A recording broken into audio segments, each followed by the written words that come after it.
Today's Total Soccer Show is sponsored by Fuchi. You should know by now, Fuchi make the soccer rebounder.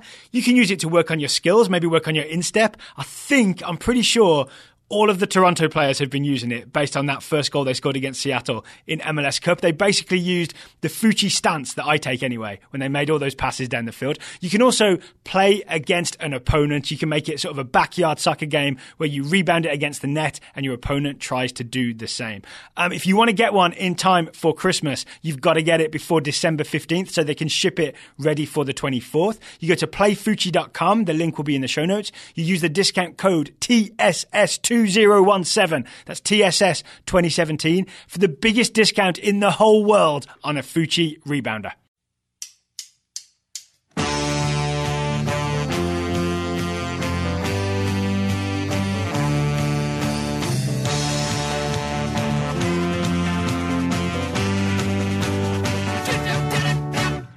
Hello and welcome to the Total Soccer Show. My name is Daryl Grove. I'm joined by a man who was up at 6 a.m. on Monday to watch the Champions League draw. His name is Taylor Rockwell. Am I right? You're not wrong in the sense that my dog wakes up at 6 a.m. promptly every morning. For the Champions League draw? Yeah, exactly. She's a huge Shakhtar fan, very hipster. No, she wakes up at 6 a.m. every morning, so I did happen to wake up to let her out and then feed her. And then through one bloodshot eye as I went back to bed, I did see oh, that's happening. All right. And then I think I promptly forgot all of the teams and who they'd drawn. Right. Then I watched it again, or saw it again when I woke up that morning. Same for me, except for the getting up part. Yeah. All right, so today's show, we're going to go through the Champions League draw, just get, quick reactions to it. Got to talk Darlington Nagbe, nothing official, but looks like he might be moving from the northwest to the southeast. It's a long way. It's a long plane ride. I'm going to guess there's a connection in the middle. I would say so. And we've got listener questions later in... I know, Atlanta's a big hub. You never know these things. True. Later in today's show. Let's start with that Champions League draw then. Sure. The round of 16. The games are going to be in, mid-February and I think late February, creeping into early March. That sounds likely. Before we get into the specific games, I forgot that they split these up nicely, right? So it's 2 games per day, so you don't have to try and take in sort of a million matches with your eyes all at once. You can kind of watch half of them live and catch all of them, and if you've got some time that you can dedicate to soccer like we do, can probably watch every minute of every game.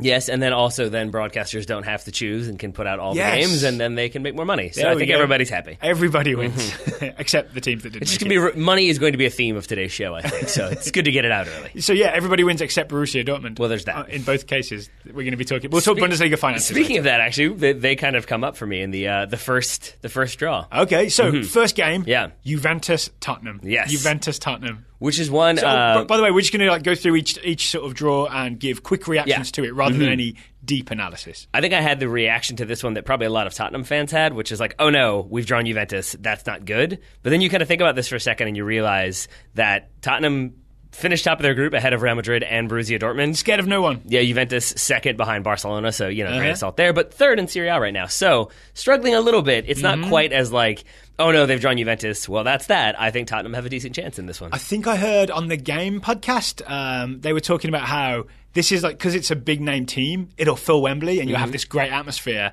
And yet, at the same time, it's not a team that's in the form of, say, Bayern Munich. Yeah. You know what I'm saying? It's a big name team, but not necessarily in big name form because Tottenham are the seeded team in this game. And I want to say credit to Nick Miller of The Guardian for pointing that one out because I definitely was ooh, that's rough for Tottenham. And then he pointed out, actually, they won their group. Yeah, it's very easy to just think big name, small name, and that kind of thing, where you really should be thinking more about who plays for which team and what they're going to do. So, for example, I'm looking at that as Dybala versus that Spurs defensive midfield. I'm going to find really interesting. So that's a good point, that it's not always big team, small team. That said, next game... They're all Champions League round of 16 teams. The next game is FC Basel Man City. I'm going to say this... I just wrote, ouch. Yeah. Well, the thing is, I think this is going to be one that is going to be fake drama heading into the second leg because FC Basel have the first game at home. FC Basel handed Manchester United their only loss of the Champions League group stage. The second best team in Manchester, though. There you go.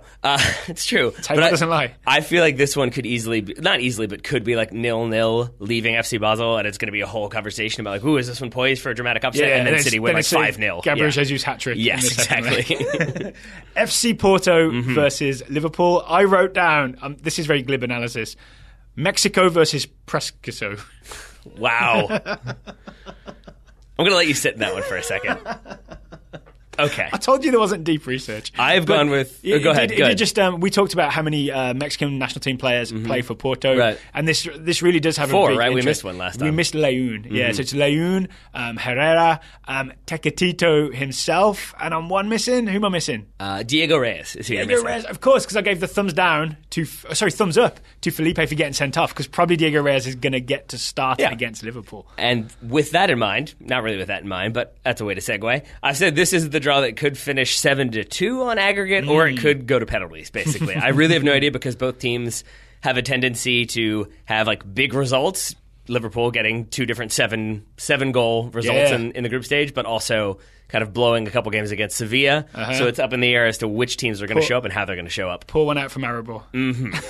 Yeah. I've also got this down as maybe my first glimpse at some future Wolves players. Yep. Right? Because FC Porto, if Wolves get into the Premier League, I'll bet we'll get more FC Porto players either on loan or maybe even like a full-on transfer. Willy Bolly, the centre-back that's on loan right now, is one of my Wolves faves. So, yeah.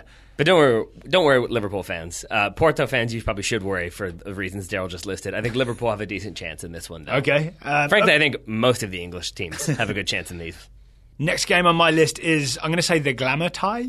Real Madrid versus PSG. Certainly, I think it has the biggest names. I've probably insulted a team or two there, but the biggest names across one game. It is probably the one that UEFA and all of the different broadcasters out there will be pretty pleased to have happened, yeah. The only note I have is Kylian Mbappe in a big game against a big team. You know what I mean? Get him to go up against some big names and see what happens. I mean, he did that a couple times last season with Monaco. I would say the other one to maybe keep an eye on in this one, I don't know if you've heard of him. His name's Neymar. Neymar? He's two quite names good. or Yeah. one word? It's the one name. It's one name together. But I think that's going to be fascinating to see what PSG throw at Madrid in terms of attack, how Madrid deal with that, but then obviously going the other way as well. That's why I have this one as basically a game that could theoretically maybe finish with a manager getting sacked. Because I do think Madrid can be a little bit reactive. I think that's kind of reduced a little bit in Zidane recent gets history. a longer leash I would than say so. most, right? Yeah. But going out of the Champions League round of 16, that could be especially if he's still not doing great in La Liga, that could be the thing that seals it. And then, you're right, Unai Emery.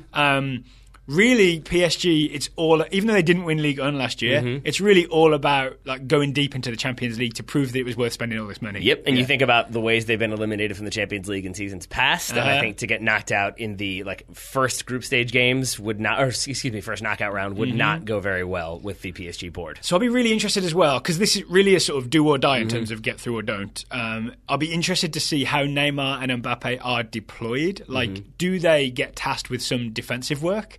Or do they still get the freedom to kind of go out and do a bit of showboating and kind of do what they want against Real Madrid, which would obviously be a huge mistake? I think this is probably going to be the most entertaining across both legs, which probably isn't that surprising given the amount of talent that we've already talked about. Yeah. But I think it is just both teams have so much to play for in this one that neither one can really afford to sit back and risk getting a 0-0 at home to try to get the away goal. And can we promise some deep sort of tactical-ish previews and reviews when we get to these games? That works for me. Because I think I'm realising there's so much to talk about in each game. And I'd really love to really look into PSG or look into Porto and really figure things out and get really prepped and hyped for those Specific games. predictions works for me. Yeah. But we can do that. So we're about halfway through. Second half, Chelsea-Barcelona.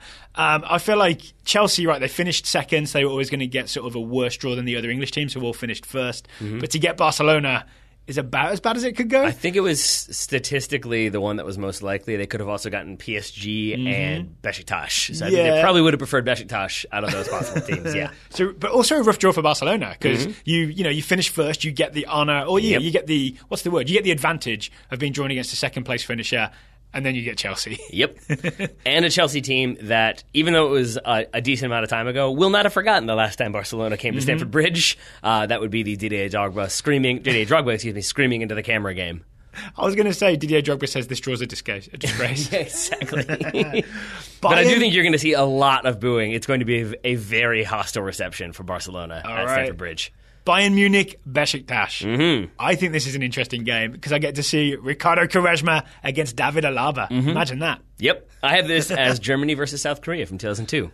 which is why South Korea? Because South Korea in the 2002 World Cup were sort of that like juggernaut who kept getting the results when you didn't expect them to, and also had this incredibly intimidating home atmosphere that made it difficult to play them. And then Germany beat them 1-0 in kind of a routine fashion. Well, that's kind of how I see this one going. Timo Werner says they can't buy and can't borrow his earplugs. So they'll have to buy their own. I think they're probably used to high pressure, very loud stadia. So I'm guessing they'll be okay with that one. But yeah, I think you're right. Besiktas are the sort of known unknown in this one, and I look forward to learning more about them. Up next, it's your team. Yep. Hello, the printer. Yeah. Up next, Sevilla versus Man United. I'm going to say, first of all, as that same Guardian article pointed out, it's 2 of the last 3 Europa League winners since Sevilla won it. Well, no, I guess 3 of the last 4 since Sevilla won it 3 times in a row, something like that, and then Man United won it last time. All right. So that's interesting. So it could be 3 of the last 3, but you just include Sevilla twice. Yeah, sure. And then I think it's also, this one is probably going to be closer, at least on paper, than you might expect, because you look at Sevilla, you look at Manchester United, you think, oh, it's Man United, they'll cruise through this one. But Sevilla, obviously a very tricky opponent, just as Liverpool. And I think United have a tendency to do okay on the road, but then concede stupid goals at home. That hasn't always punished them. But I could easily see this one being like 0-0 or 1-0 after the first leg to United, and then at Old Trafford, like Sevilla score in the first 5 minutes, and suddenly it's like, oh, wait a minute, all is to play for. Ever Banega could sneak through and cause some trouble. Or any of the other players for Sevilla. But yeah, sure, why not?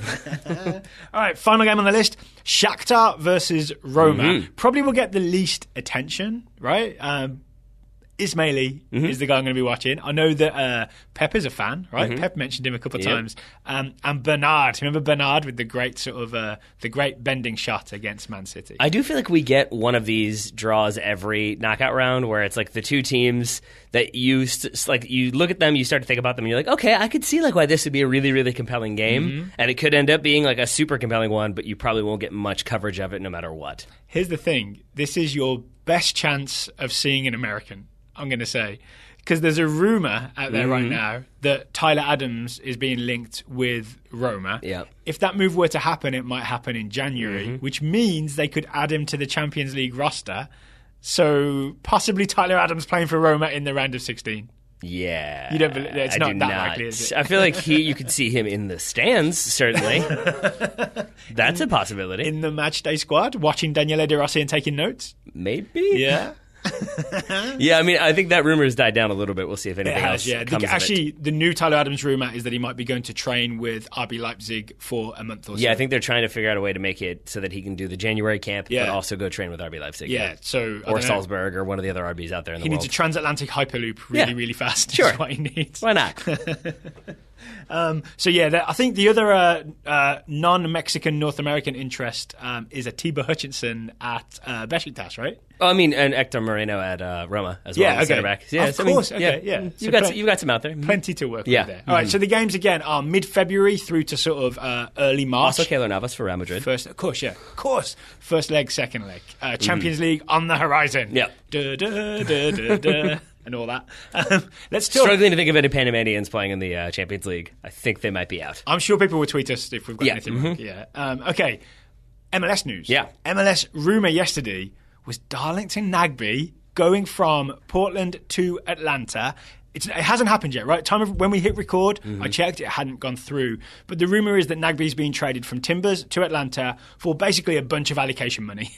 A whole bunch of money. It would be the most, right? The rumour I read was that it would be more than Orlando paid Sporting KC in allocation money for Dom Dwyer. I think the first thing to know, do you have the numbers? I do. You've picked up your notepad. Which I do. You have that one was $1.6 million for Dom Dwyer. Was it really? Yes. This one, according to ESPN, this would be $750,000 in GAM. Get ready for a list, because when I first saw this rumor, I was like, "Ooh, man, that's bad for Portland. Very good for Atlanta."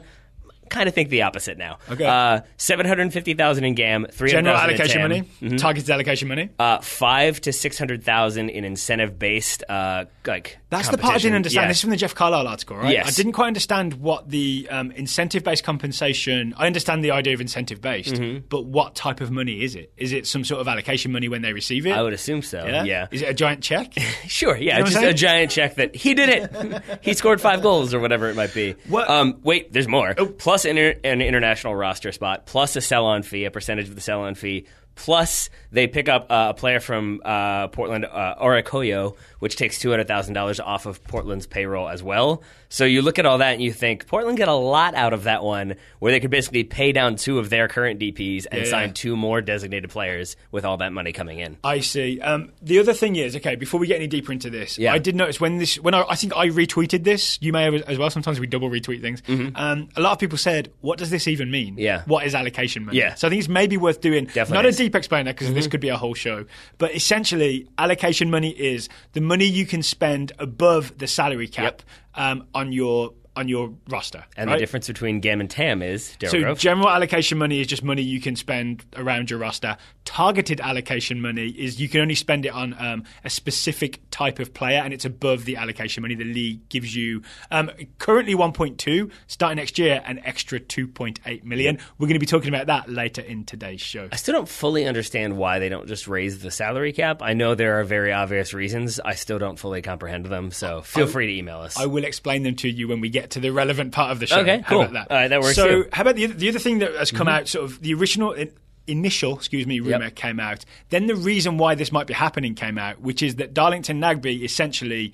wanted to up his salary. Double his salary. Double his salary from about, what, 500,000? 550 to 1 million. To 1 million. I think Timbers were kind of like... 565, excuse me. And I don't know if it's that Timbers were just like, no way, you're not worth it, or if they just thought, okay, with that extra salary demand, plus this offer that we get, they started shopping him around, basically, thinking, what can we get for him instead of paying him that? We can probably turn this to our advantage. From what I understand, it was Plus, essentially... Caleb Porter's gone, right? So he's not going to argue to keep That him. is the key component. From what I understand, Nagbe requested mid-season that raise, that he wanted a new contract. Portland balked, said, no, we're not going to do that. And then once Caleb Porter left, that was when they were like, okay, he doesn't want to be here. He wants more money. Porter's not here. It's a little bit more freedom to see what else is out there, and it seems like they found a suitor. So I think that's why it makes more sense. That makes sense. Okay, so for Atlanta, does it make sense? I mean, they're getting Darlington Nagbe, and I think if I think Portland fans were... The general reaction I saw was very upset because Darlington Nagbe is like one of their original. They thought he'd be a lifer.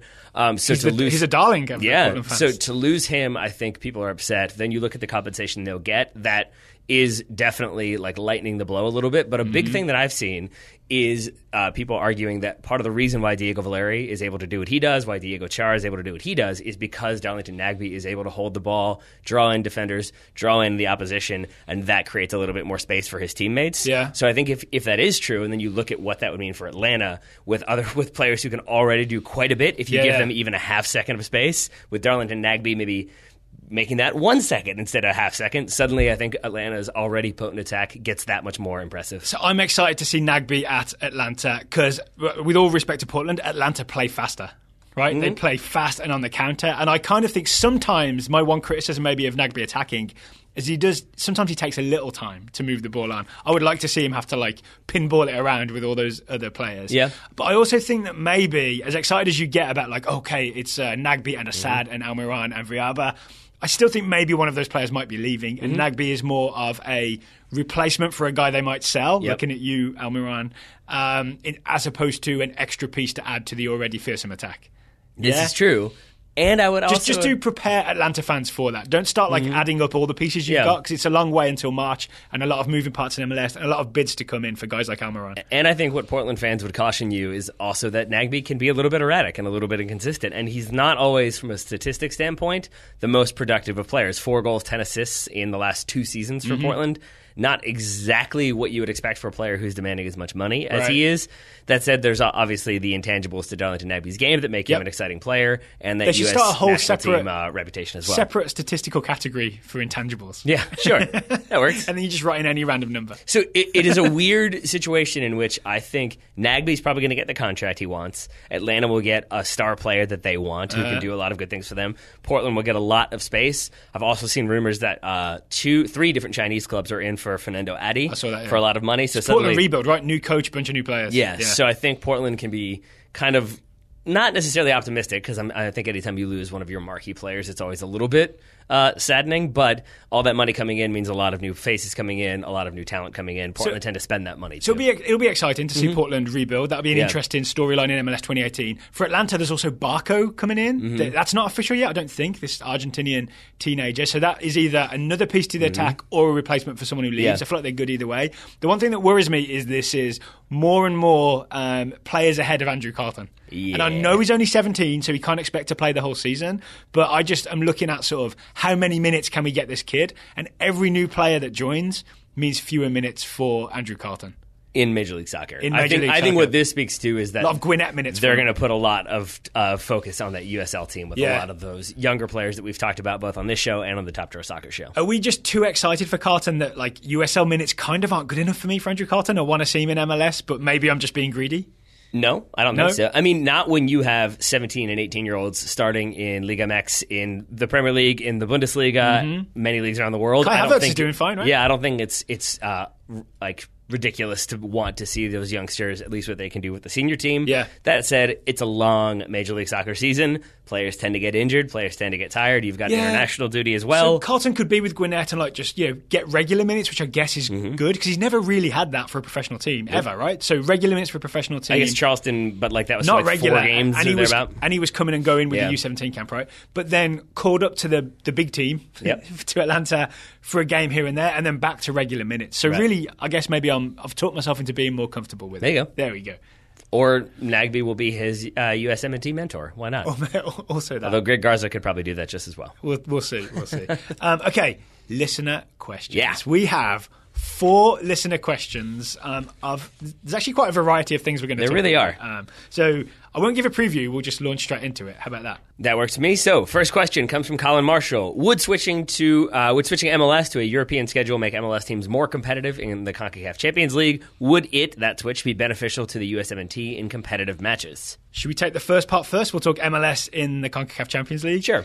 The answer's got to be yes, right? Because right now they're playing the CONCACAF Champions League starting in February. The knockout round starts in February, which is a full month before MLS starts. So you enter the round of 16 in your preseason when you're just not fully ready to go, right? So if we switch to a European-style season, you'd be like deep into your season by February. You'd be raring to go. You'd be more equipped to face those Liga MX teams and not get your ass handed to you. Or worn down. One or the other. Worn down. No, but I'd rather be sort of tired from playing through a season and at least be sort of used to playing matches than genuinely be on the sort of, there's an upward slope towards getting ready for the start of the season. Yeah, I think, and also with that, there's the idea that like midway through the season, you know who you are. You know we're challenging for playoffs, or we're not going to challenge for playoffs. The new guy. You can kind of you've been to the new guy's house. No, already. but I mean even more so that like if you're an MLS club, you can say, look, we're probably not going to make the playoffs, but we're still in this competition. Let's focus on that and try to win that. Versus at the beginning of the season when you have no idea and it's all to play for, and you have this like really a distraction in the CONCACAF Champions League, you're going to be more like, I don't really care about you right now. The league's about to start. Yeah, I think that's true. But if you had it 6 months down the road, maybe you know a little bit more. Maybe you could focus on it then. I think that's true. Okay, before we answer the question about would a European-style season benefit the US men's national team, sure. I do want to talk about the CONCACAF Champions League because I think a couple of shows ago I mentioned that there was a format change come in. There's also, we mentioned earlier in the show, the extra targeted allocation money. I think both of those things are going to benefit Major League Soccer teams in the CONCACAF Champions League. Okay. Because, yes, European-style schedule will, but it's not coming anytime soon, right? Even if, say, Eric Winaldo wins the US Soccer presidency, he said that's one of the things he'd like to do. It's not going to be overnight, right? It's going to take it's going to be a couple of years out at best, probably further than that. Yep. So, quick mention of the targeted allocation money, extra $2.8 million can be spent on the roster. I mean, that's, of a roster cap was what, 4 million plus 1.2 general allocation money, an extra $2.8 million in targeted allocation money if teams want it. That strengthens MLS rosters. The danger was if teams want it. If teams want it, right? But maybe the teams that qualify for the Champions League are the type of teams that want it, right? Sure. With the exception of maybe Colorado Rapids, who will actually be in the Champions League in 2018.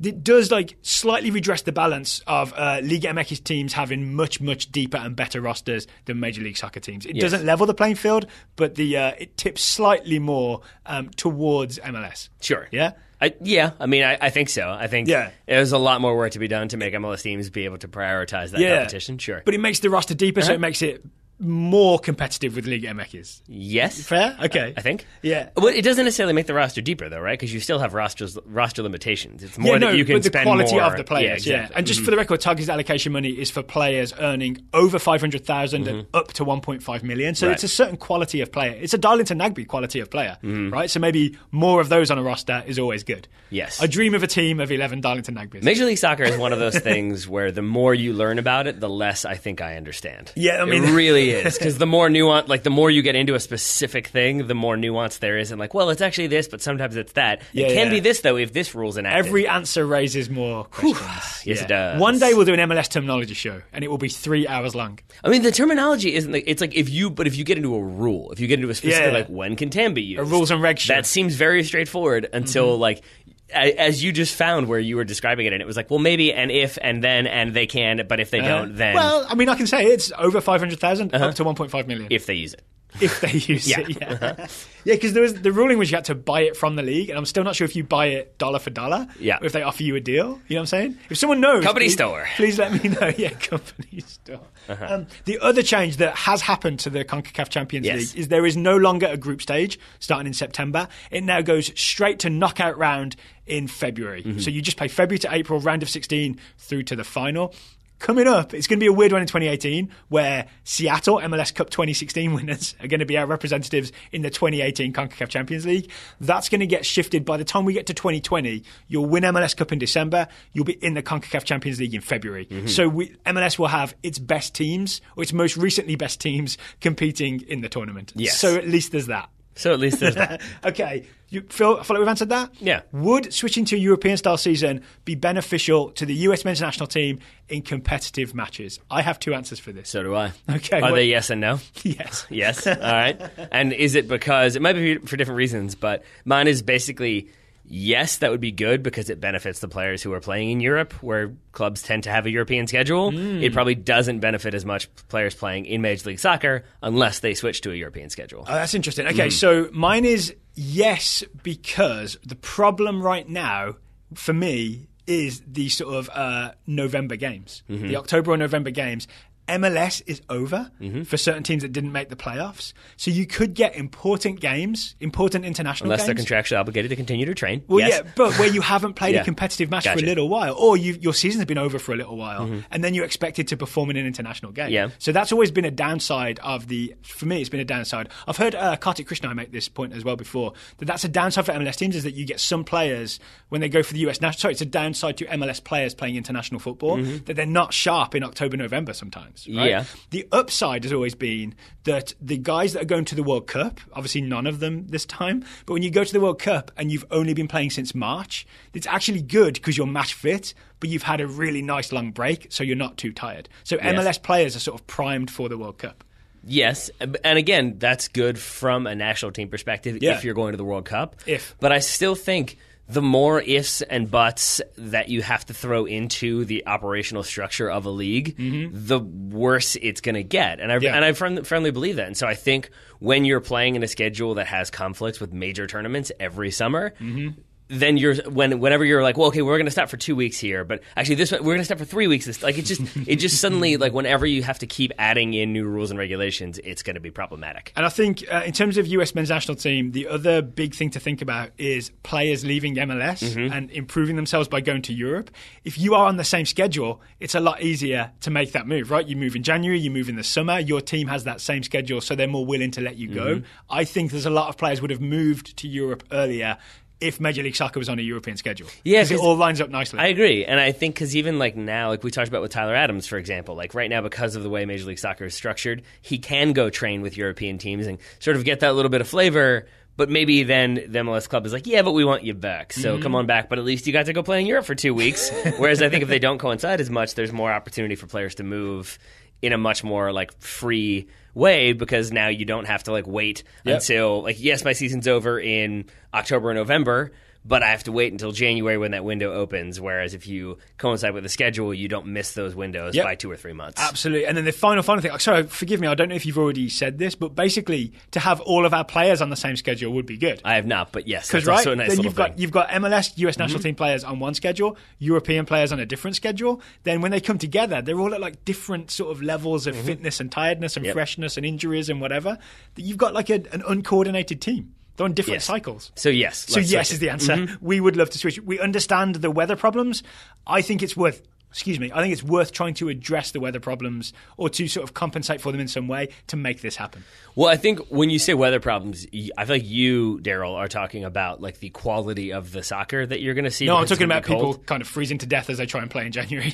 See, that's the thing. Is you're still talking about the players.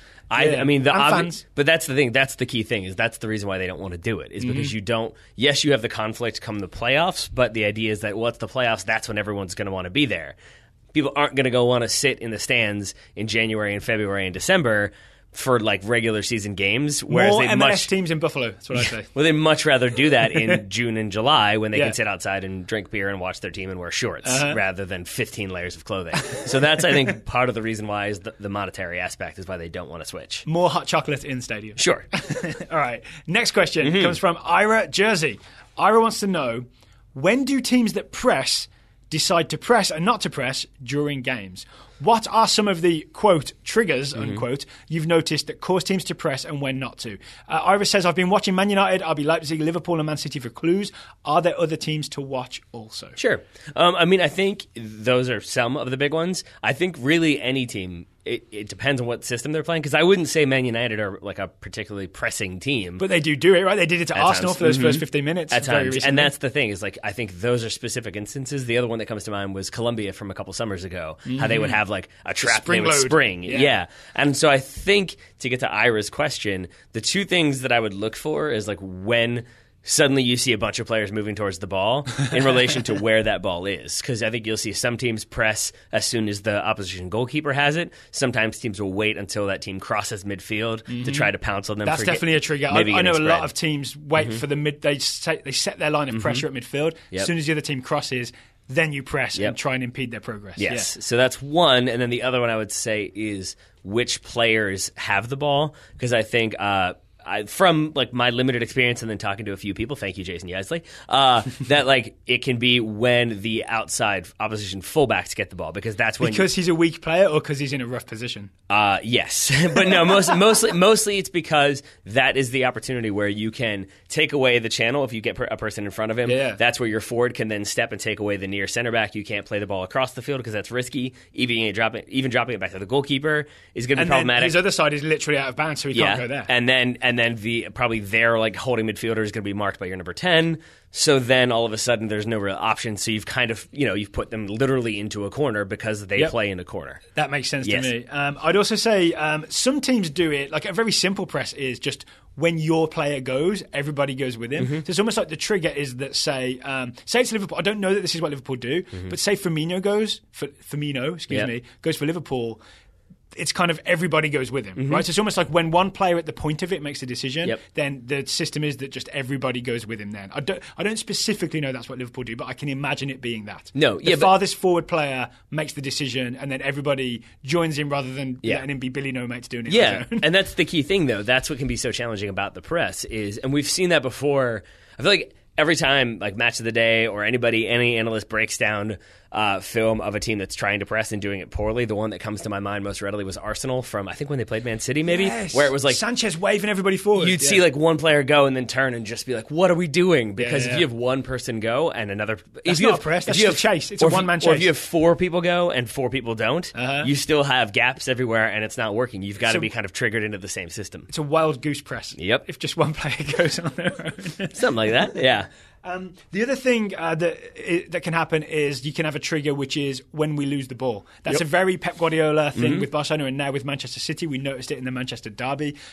When Man City have possession, but then they lose the ball, the opposition team has it, then they really sort of hunt in packs and try and win. There's like a rule of like a few seconds, right? They press for 5 seconds. I think there's a recency bias here that you're giving that credit to Guardiola, whereas everything you're describing is gegenpressing from a couple seasons ago when everybody was like, whoa, this new system, it's incredible. Barcelona did that back in 2009 with with Pep as well, right? They try and win the ball back as quickly as possible after they just lost it, because theoretically the team in possession is sort of at its weakest then. So then, yeah, I think we get back to the idea of lots of different teams do it lots of different ways. And so you can kind of, I would say, just watch different teams and kind of look at when the attackers are like, they're being aggressive and trying to put the other team under pressure, and then see how they're doing that. Can I give you one example Sure. that I hadn't thought about, but I saw on Twitter? It's from a guy called Abel Larinch.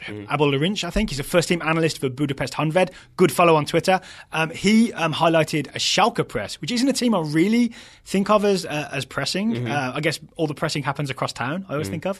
Schalke versus Mönchengladbach recently. He has this whole video where he highlights that Schalke decide to all press as a team when Mönchengladbach pass it between their centre-backs. So the trigger is as soon as one centre-back passes to the other, then they all spring into action, the Schalke players, before the ball even reaches that centre-back. So it was very clear, like as he labels it in the video, that Schalke have decided this is our trigger. Centre-back to centre-back, go. And then even before he receives the ball, it's already triggered and he's already in trouble. Schalke are coming to get him. Do we have any like specific advice for Ira then? Because I feel like we are still being like, so watch lots of teams and get lots of ideas. I'd say watch the Bundesliga because the pressing seems like such a core part of so many German teams, and they all have slightly like tweaked different versions of it, like the Schalke centre-back to centre-back thing. Maybe that's the one to watch. I think so. And then I think the other thing that you could throw in is maybe like what the result is, because maybe is it that you're trying to win back possession high up the field, like off of a counterattack, or are you trying to win it back off of the other team establishing possession? Or are you trying to force them to kick it long? Like Spurs love love to press and force you to kick long as opposed to win the ball. So see like what the other team is kind of forced into doing on a routine basis, and maybe that can also give you clues as to what the team is doing with that press. All right, so there's your triggers, Ira. I hope you feel triggered. All right. I don't. Final question of the day comes from Jonathan Penny. Says, not to be too hard on you with a tough question, but why isn't the Bundesliga as strong as the Premier League financially if the German economy and soccer culture is equal to Britain's and they have a bigger population? I read recently that German teams were just fair, that's why.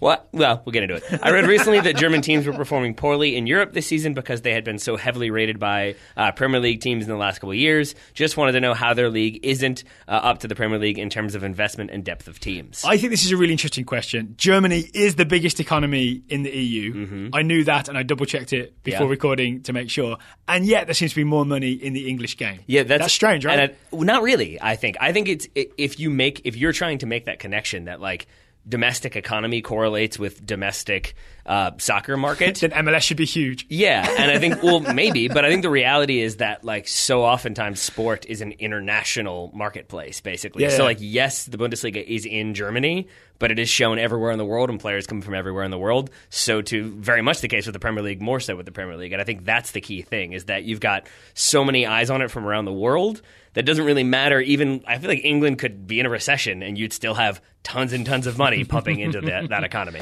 So I have many reasons for this. I think one of the first ones, before we get to TV money, which I think is actually the biggest driver, is the German ownership model.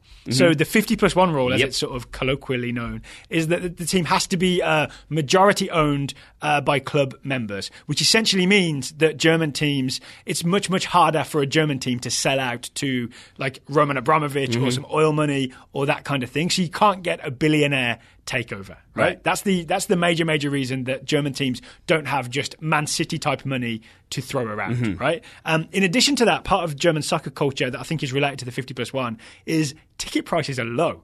We could go to Germany and you go see a Bundesliga top level game for 25 euros. You go to England, it's going to cost you 50, 60 pounds, which is like 70, 80 euros, right? So there's much less match day revenue because they want it to be affordable for actual normal people to go and watch the game. Yeah.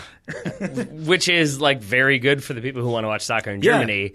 Not as good if you want to be a competitor with the Premier League in terms of TV rights, which I'm not actually sure is their goal, the Bundesliga. I mean, they're doing just fine. They've won the Champions League decently recently, and I'm pretty sure they continue to have a domestic champion in their domestic league. Can we talk Das Reboot? Sure. I mean, everyone talks about it as this like kind of revolution where Bundesliga teams are encouraged to bring through youngsters and play them.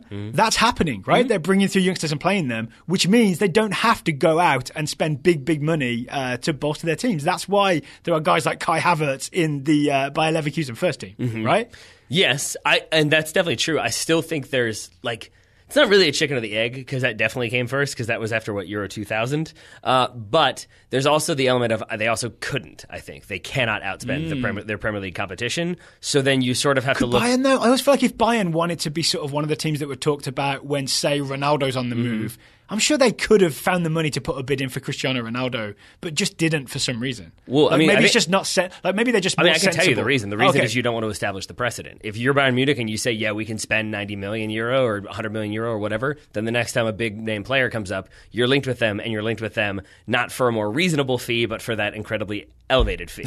And so I think that's also comes into play there. That right now Bundesliga clubs, even the bigger ones, don't really spend that much money, especially in the modern market, when compared to other huge clubs out there who spend hundreds of millions of pounds on people or euros or whatever. And so I think they kind of maybe don't want to establish that precedent of, yep, we got money to spend, charge us what you want. But it makes Bayern fascinating, because I always think of them correctly as one of the major teams in world football, and yet they're the team that doesn't bid silly money, right? Like James Rodriguez is there from Real Madrid on loan. Arjen Robben came from Real Madrid on the cheap. Yeah? But also think about when they get their business done, and I think that often is pointed to as see, that's how well run they are, that they know who they need, they go out, they sign that player. I think the reality is they identify their targets early because they have to. Because maybe Manchester City haven't spotted that guy yet. Maybe he's second on their list, and as soon as Ronaldo falls through, they're going to go after somebody from Wolfsburg. But if Bayern can get there first and get that player and get the agreement done, then it's done before another player can bid them up, or a club can bid them up. The other element of this is it's almost a self-contained ecosystem with Bayern as the apex predator. Yeah. Who essentially go and their big purchases tend to be from in the best version of it is to call them proven Bundesliga players. The mean version is to say they cherry pick their rivals' players, right? Yeah. They got Lewandowski from Dortmund on a free. They got Manuel Neuer from Schalke. The very best players for any team that's below Bayern, they tend to go and get them and get them in their team. And I think that another big part of that is because if you speak to a lot of Germans, I think you'll find more often than not their favorite club is Bayern Munich. And you'll, especially I think in the East. Or their least favorite club is Bayern Munich. Sometimes, but I think that tends to be the hardcore fans. Yeah. Whereas I know lots of people who are not from Munich who that's their favorite team. That's the team they've always rooted for.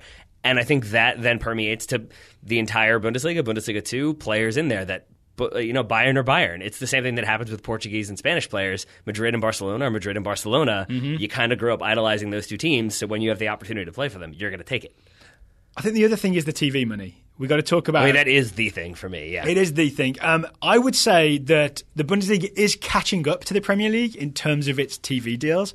But it's been a long time coming, and there are multiple reasons for that. I feel like we both have a lot of figures on our printouts. Yeah, I'm going to try not to go too deep on the figures, but I do think it is sort of a weird, not self-sustaining, but self-fulfilling wheel of. I think for reasons that we've kind of already touched upon, that there was a period when you did start to have a lot of private, huge billionaires coming in and buying Premier League clubs.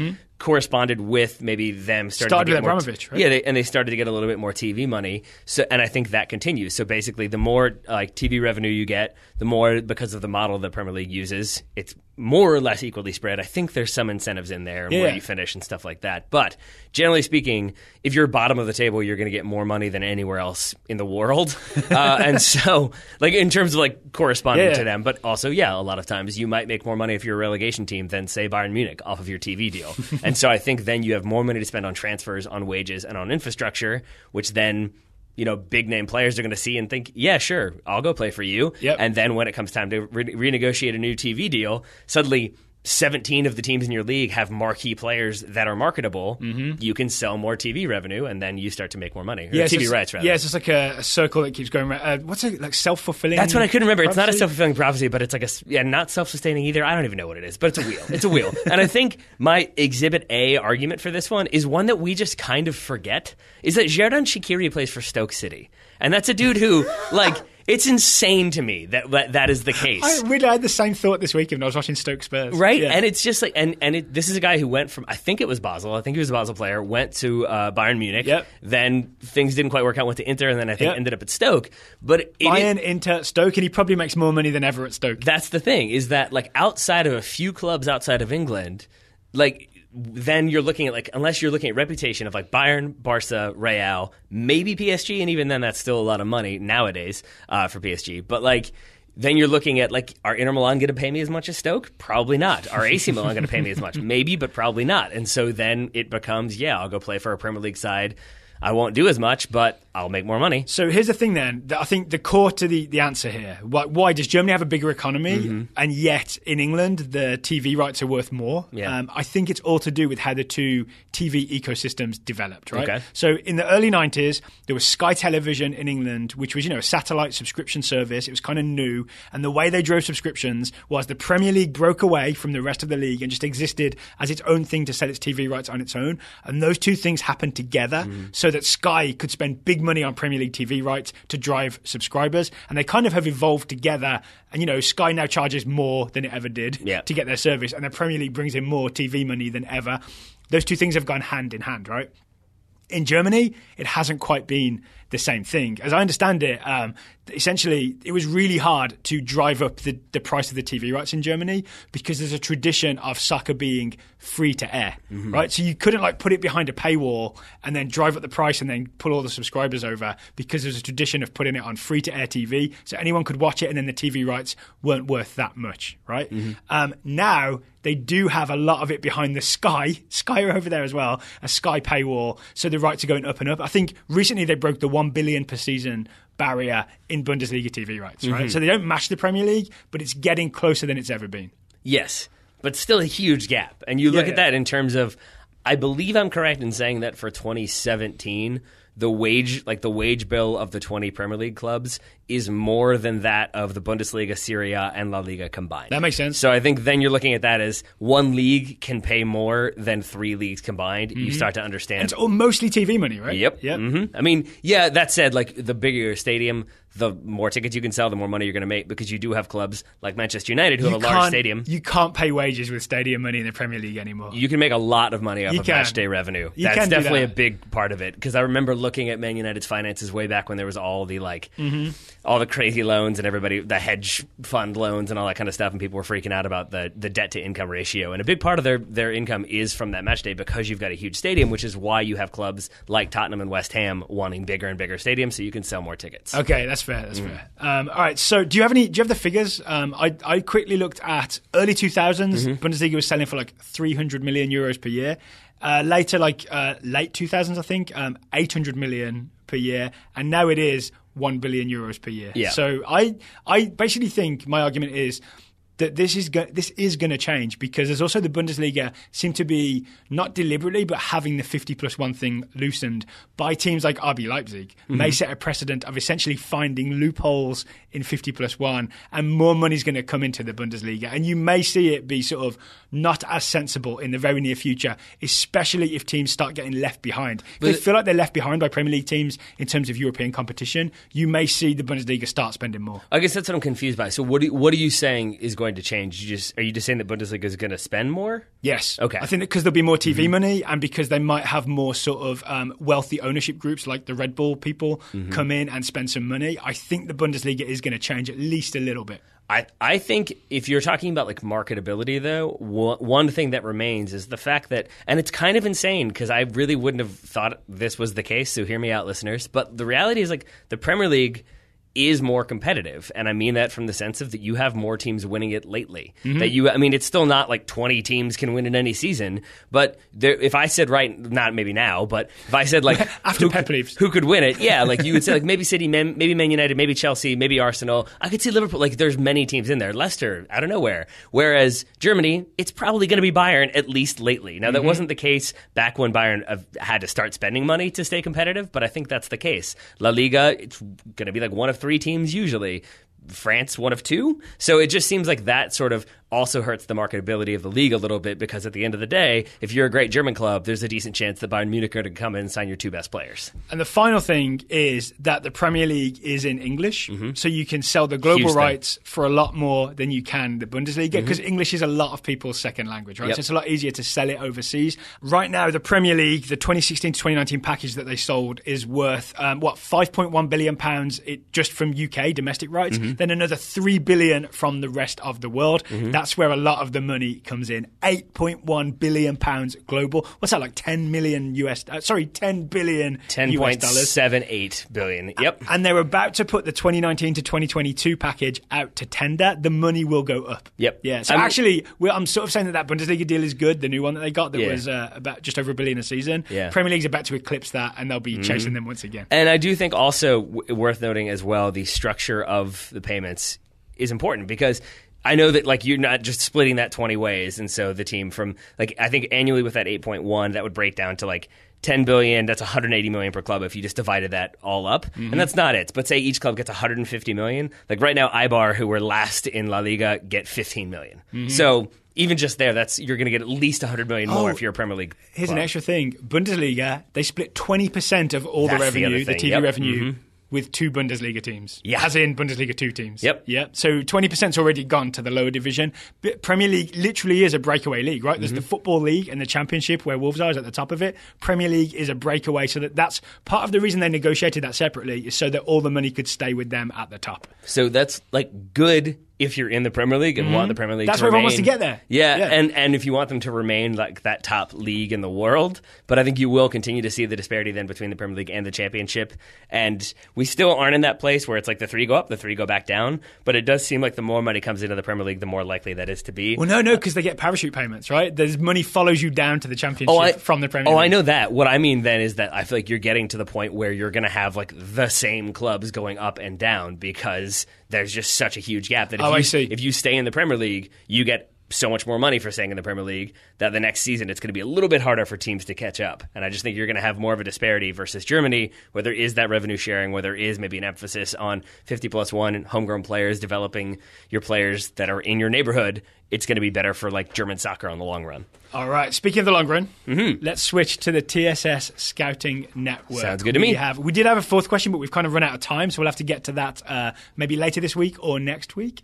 Scout Network, we've got 1, 2, 3, 4, 5, 6, 7, 8 scouting reports, Taylor. I invite you to get us started. Up first is Ed Di Horatia scouting Federico Bernardeschi, the 23-year-old Italian attacking midfielder for Juventus. Fede did not see time in the Derby d'Italia, which is Juve v Inter, which ended 0-0. Some outlets questioned Allegri's non-use of Fede since Juventus' attack was somewhat anemic. Luis Mitchell Jr. is scouting Jonathan Gonzalez, the 18-year-old American midfielder for Monterrey. Luis says Gonzalez started off the Liga MX final second leg by getting physical early and causing problems for André-Pierre Gignac. We reviewed this game on the most recent show, right?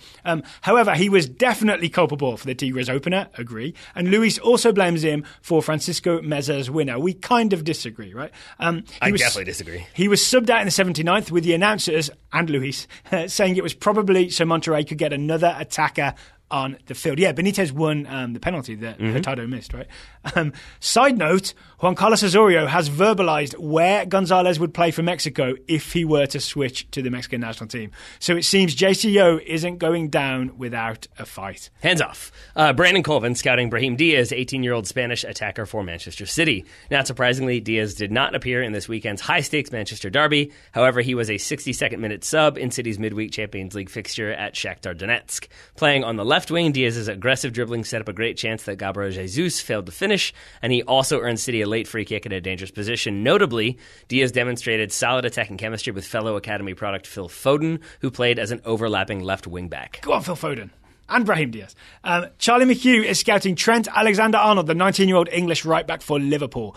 Charlie was able to, quote, secure the budget for an on-site scouting trip to Anfield this past weekend for the Merseyside derby, end quote. Alexander-Arnold made the matchday squad, but Joe Gomez was too busy bossing that spot to let Trent play. Charlie adds that it's possible Alexander-Arnold will see some action midweek against West Brom. Just realised there's a whole bunch of Premier League games are happening Tuesday and Wednesday, right? Yep, as we speak.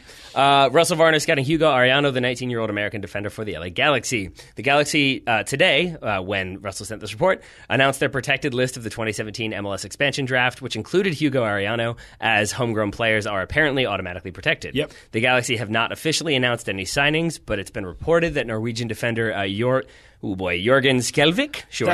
That's a nope. Sure.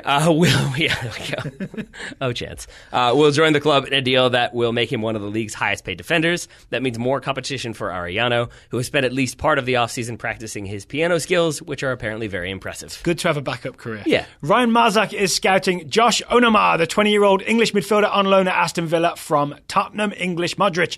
Onoma went the distance in Villa's 0-0 draw with Millwall this past weekend. Josh had a solid, if goalless, match, and Villa now sit 5th in the Championship table. I didn't know Villa were in the playoff spots. I feel like you're getting very close to calling him Josh Onomatopoeia. Just saying. Andrew Baird scouting Josh Perez, 19-year-old American winger on loan at Livorno from Fiorentina. Perez started and went the distance in Livorno's 3-0 loss to Viterbese in the Coppa Italia, which means they are now eliminated from the competition. Livorno dominated the game with 61% possession and 22 shots, but none that went in. Perez still hasn't started a league game in Serie C, Serie C, I'm guessing, but he has come off the bench in each of the last 5 matches. Ryan Marzak again is scouting Pione Sisto, the 22-year-old Danish attacker for Celta Vigo. Last time we checked in with Pione, he was the assist leader in La Liga. Ryan says Pione was one of only 4 outfield players for Celta to not be shown a yellow card this past weekend's 2-1 loss to Valencia. He had several excellent attacking moments, including a great bending strike that almost found the top corner and initiated the play that led to Celta's only goal of the match. In international news, Denmark got France, Australia and Peru in the World Cup draw. Ryan says that as long as Pione Sisto is on the field for the Danes, he has his team for the 2018 World Cup. Just going to throw this out there, it only just occurred to me. Ryan Marzak also scouting Josh Onoma, who's English. So shots fired at England, then, from Ryan Marzak? No, Onoma's just not going to the World Cup, is he? That could be. Yeah. There we go. He's in the Championship right now. You never know. Yeah. You never know. Thank you to everybody who sent in scouting reports. That would be Ed, Lewis, Brandon, Charlie, Russell, Ryan, Andrew, and Ryan once again.